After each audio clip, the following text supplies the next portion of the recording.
At last, classification day arrives. Look at those anxious faces. You will soon know, misters. What does the folder say? Preference, bombardier. Rating, bombardier, 8. Good work, mister. Here's a lad who has done a job. He wanted to be a bombardier. His highest rating is for bombardier. That means he will get his preference. Keep on the beam, fellow, and you'll be dropping them on Tokyo. Bob's preference was for navigator. And his high rating is for navigator.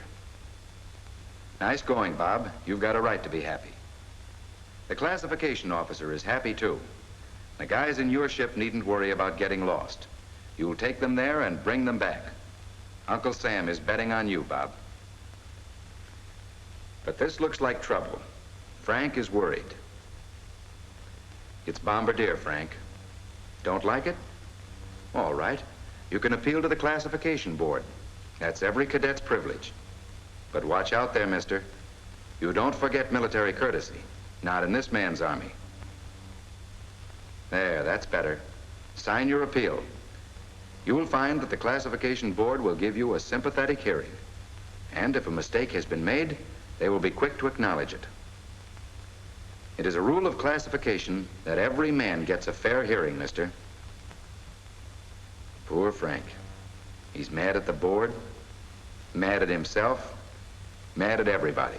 Let's listen and see what happens. What have you got against being a bombardier? Why, I've got nothing against bombardiers. It's not that. Just that I should have pilot training. That's what I put in for, sir.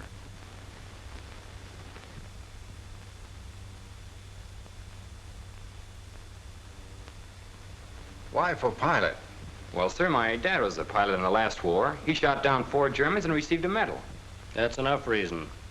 I suppose he told you about the fighting he went through. Yes, sir, our ships weren't much and his gun kept jamming, but he downed 4 Germans. With ships like we've got now, I ought to do a little better. Did your dad also tell you about the bombardiers in the last war? Bombardiers? Why, there weren't any bombardiers. Everyone knows that, sir.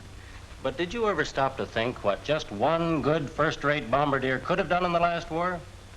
The Kaiser would probably have traded his whole Air Force for one flying fortress.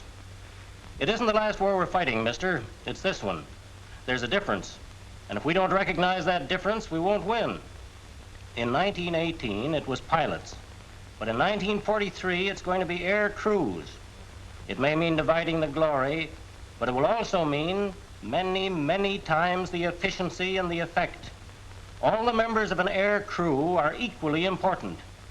None of them must fail. Let's look at the other side of it, mister. Your aptitude rating for pilot is 3. You see that graph? This graph is based on the actual training results of thousands of cadets who have preceded you. It shows that out of each 2 men given pilot training with 3 rating, 1 has failed. Do you see what that means? Just a 50-50 chance at the best. And I regret to say that experience shows that mediocre pilots do not stay alive. Well, I'm not afraid. I'll take my chances, sir. We know you would. But a pilot eliminated or killed in training is one for the Japs. Now look at the other side of the picture. Your rating for bombardier is 7. The graph shows that only 2 out of every 100 bombardiers with 7 rating are eliminated. Your chance as bombardier, therefore, is not 50-50, but 50-1. A live bombardier over Tokyo is 1 for our side. Which would you rather be?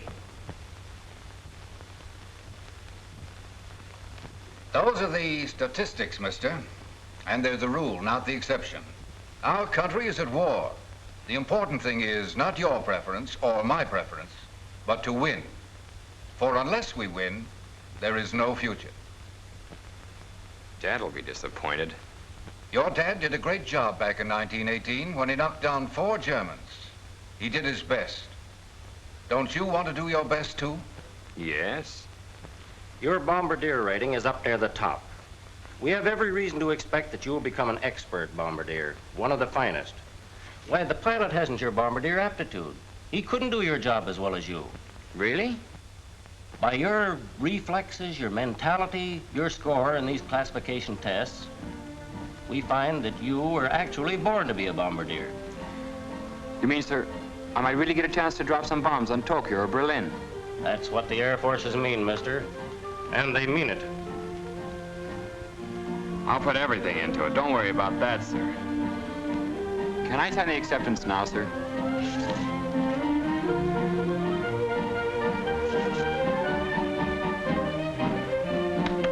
What do you know?